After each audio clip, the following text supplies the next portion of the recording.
Par rapport effectivement à notre séminaire de travail donc, qui était sur les métiers en tension dans notre branche avec les besoins de formation et de recrutement.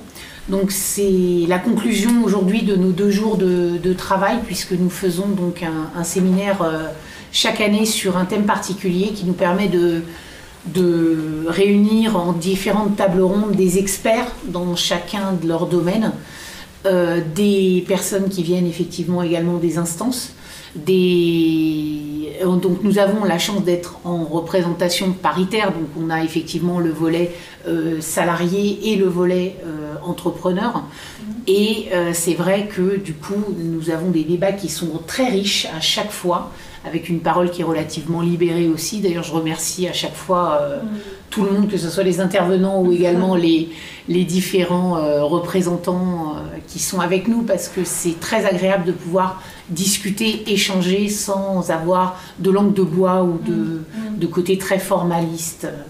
Donc voilà, donc nous avons conclu, je pense, cette année sur le fait que tout le monde est d'accord sur les différents métiers qui sont identifiés comme étant en tension. On a beaucoup parlé des aides-soignantes, que ça soit hier ou que ça soit aujourd'hui. Les différentes problématiques donc effectivement qui sont ressorties et à nouveau aujourd'hui sur les référentiels, sur les organismes de formation, sur l'accès aux formations. Oui. Ça c'est vraiment très très problématique. Aujourd'hui, pour conclure, j'ai envie de dire que les besoins principaux vont être les problèmes d'attractivité. Donc vous en avez parlé tout à l'heure, Madame de Pierre, mais en fait ça fait nous 2 jours qu'on en parle. Il y a un véritable problème d'attractivité. Les différents intervenants que nous avons vus mettent en place des choses très différentes d'ailleurs. Que ça soit Monsieur Vautier, donc le DG d'Adecco qui était avec nous hier, qui ont mis avec Adecco en place toute une politique de communication pour rendre justement plus attractifs les métiers. Pour pouvoir eux-mêmes recruter des intérimaires du coup, que ça soit les régions, que ça soit les entreprises, puisque nous avions avec nous ce matin donc Corian, le représentant de Corian qui était là, avec toute une politique vraiment bienfaisante également pour pouvoir attirer des jeunes, avec beaucoup d'apprentissage chez Corian. Mais comme ils nous ont dit eux, l'idéal c'était 600 places, et ils ont combien? 70. Ils ouvrent 600 places d'apprentissage et ils ont 70 apprentis. Oui. Donc on est loin du compte. Oui. Donc il y a des gens qui travaillent, mais on a un véritable défaut d'attractivité. Alors que ça soit l'hôpital bashing, l'EHPAD bashing dont on parlait tout à l'heure, c'est vrai que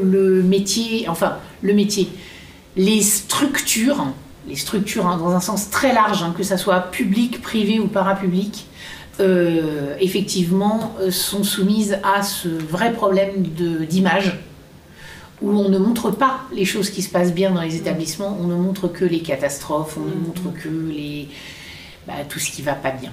Donc voilà, l'attractivité c'est un problème. L'attractivité, il est également problématique par rapport aux perspectives d'avenir que nous pouvons donner à nos salariés.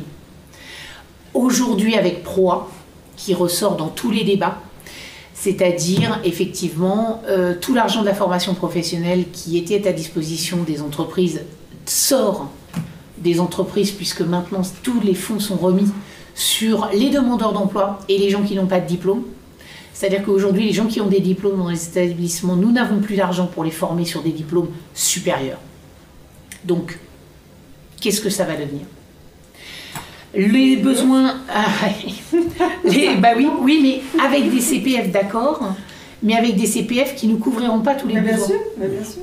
Et donc avec des salariés pour lesquels l'idée d'être acteur de sa formation professionnelle et acteur de son parcours, c'est très très beau. Moi je trouve le titre absolument extraordinaire et très vendeur, sauf que la réalité derrière, c'est qu'il n'y a pas d'argent. Alors, on va dire aux employeurs, vous devez faire un effort pour laisser partir les gens. Il n'y a pas de problème, on peut laisser partir les gens, mais on va les laisser partir sans leur donner l'argent. On va faire du hors-temps de travail. Et donc, ça ne sera jamais couvert pour 3 ans pour devenir infirmière. C'est pas possible. Les autres besoins que l'on va avoir également, qui ont été identifiés sur ces 2 années, c'est un besoin de modification des organisations. pour être plus en cohérence notamment avec les attentes d'un côté des apprenants, futurs salariés, et de l'autre des entreprises. Puisque ce matin, on a bien vu que les sortants de diplôme, les nouveaux diplômés, n'ont plus l'envie de venir travailler chez nous, en CDI par exemple. On a parlé beaucoup du CDI versus CDD intérim. Donc le problème auquel on est confronté dans des établissements, c'est que nous avons des jeunes qui veulent picorer, qui veulent aller voir à droite, qui veulent aller voir à gauche, qui ne veulent pas s'insérer dans un organisme de travail, ce que l'on peut tout à fait comprendre, que nos parents qui rentraient à 18 ans dans une entreprise et sortaient à la retraite, c'est pas ce que veulent les jeunes aujourd'hui. Ce qui en soi n'est pas, oui, mais ce qui en soi n'est pas du tout problématique jusqu'à un certain point, parce qu'aujourd'hui, comme ils ne veulent pas s'insérer dans les organisations de travail, nous n'arrivons plus à délivrer, nous, en tant qu'entreprise, la qualité de soins que l'on doit à nos patients. Tout simplement parce qu'on a des gens qui arrivent, qui vont faire 1 jour, 2 jours et qui partent. Donc ils ne savent pas comment on travaille, ils ne savent pas ce que l'on attend chez nous, ils ne connaissent pas les patients et donc ils ne vont jamais délivrer une qualité, même si ce sont de très bons salariés, ils ne vont jamais donner une qualité de travail qui est en relation avec ce que nous on attend. Parce que tout simplement ils ne connaissent pas l'organisation. Donc comment est-ce que l'on fait aujourd'hui pour s'adapter aux souhaits qu'ont les nouveaux arrivants sur le marché du travail et aux réalités de nos organisations de travail. Donc ça, c'est un besoin auquel il faut absolument qu'on travaille. L'autre besoin dans les modifications, c'est les réingénieries des différents diplômes. On en a parlé également. Enfin, tout ça, c'est vraiment, je vous fais vraiment un résumé finalement, c'est du bis repetitas, surtout pour ceux qui ont été là pendant 2 jours, parce que finalement, chaque table ronde et chaque intervenant a rappelé exactement la même chose. Ouais. Donc c'est vraiment un résumé. Si on est en phase déjà. Ah, tout le monde est en phase. Hein. Tout le monde est en phase par contre. Donc un vrai besoin de réaménagement des formations professionnelles. Alors est-ce que ça va passer par des formations plus courtes, par la suppression, comme on a vu avec infirmière, du concours d'entrée? Pourquoi pas? Mais dans ce cas-là, vous avez raison. Pourquoi infirmière? Pourquoi pas aide-soignante? C'est étonnant. On commence... Je pense que c'est un mal très français. On commence quelque chose et on ne va pas au bout de la démarche, en fait. On n'a pas de réflexion de filière. Et tout à fait. Tout à fait. On voit les choses jusqu'à un point et tout ce qu'il y a derrière, on l'occulte complètement.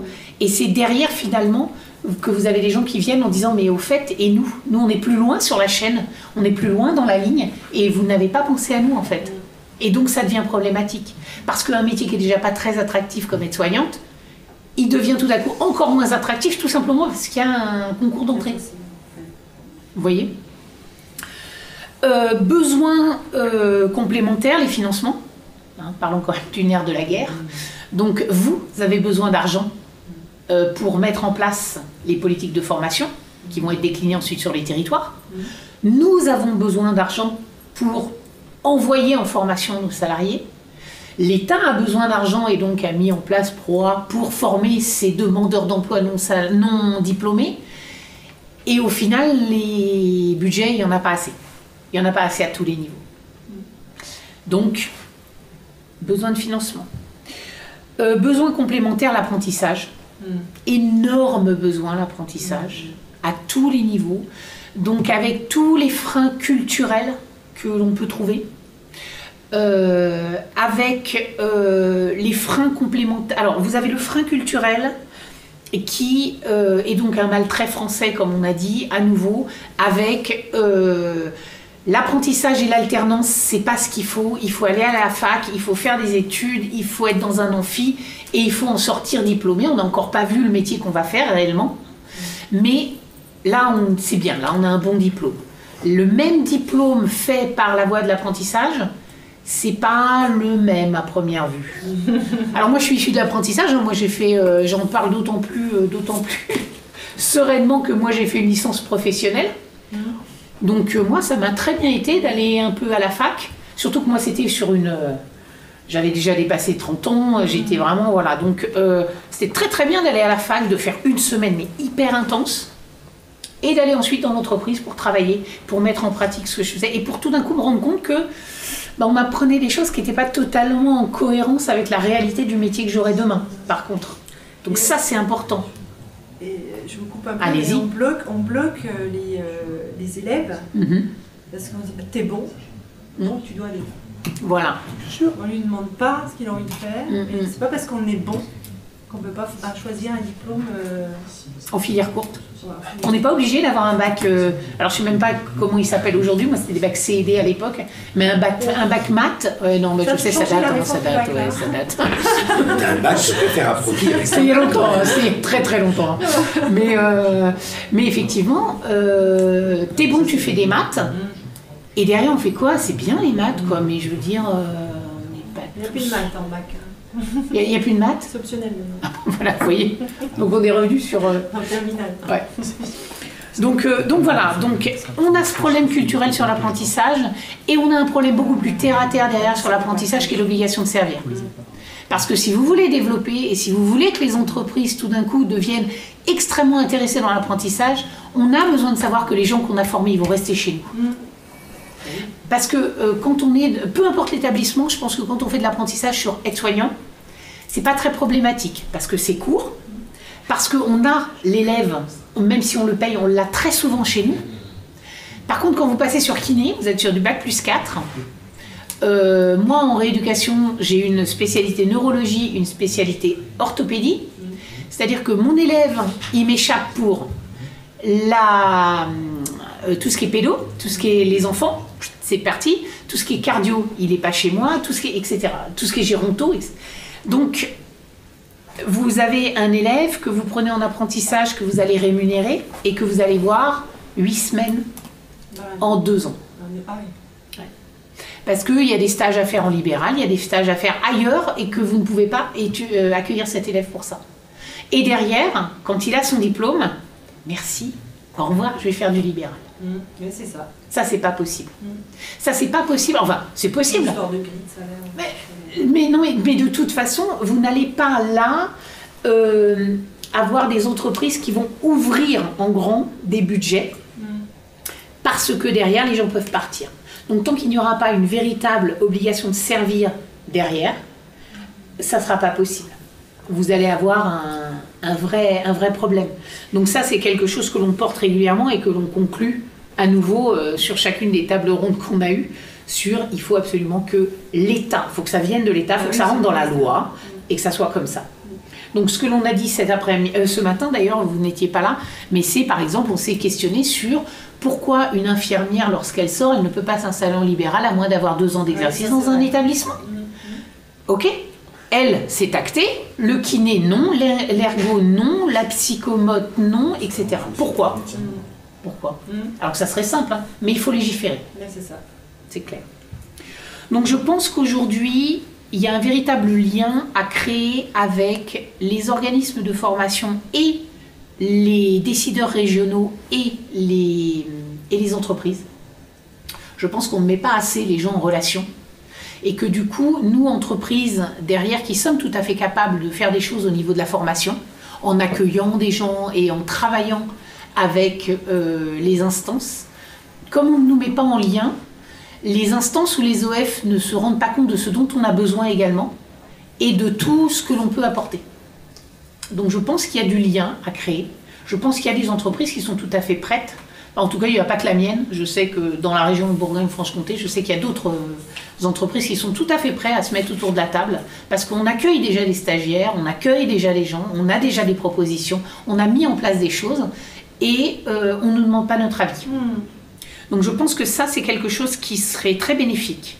Je pense qu'ensuite, il faut, pour vraiment pouvoir attirer des jeunes dans les territoires, sortir des clivages publics-privés. On a un véritable problème. Les IFAS sont souvent à la main des hôpitaux. Ouais, c'est ça. Les IFSI également. Et donc...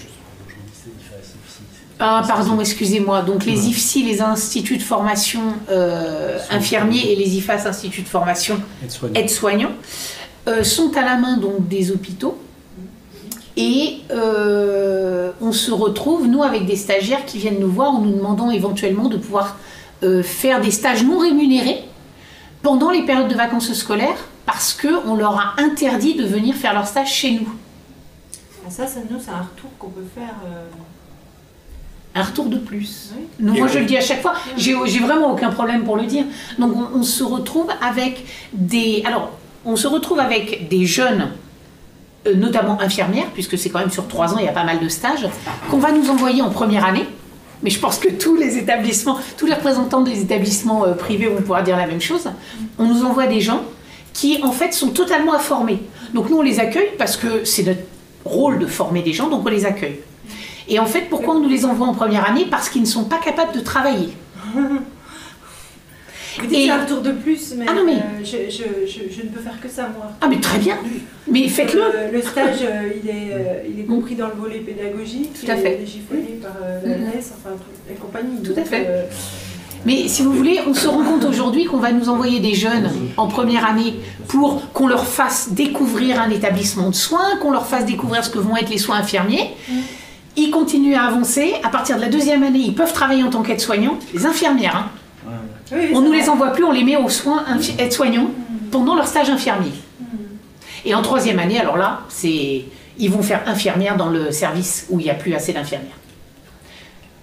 Du coup, on peut regarder un peu de temps pour le journaliste pour répondre aux questions. Oui, ah, mais j'ai presque fini. Ah bah super. J'ai presque fini.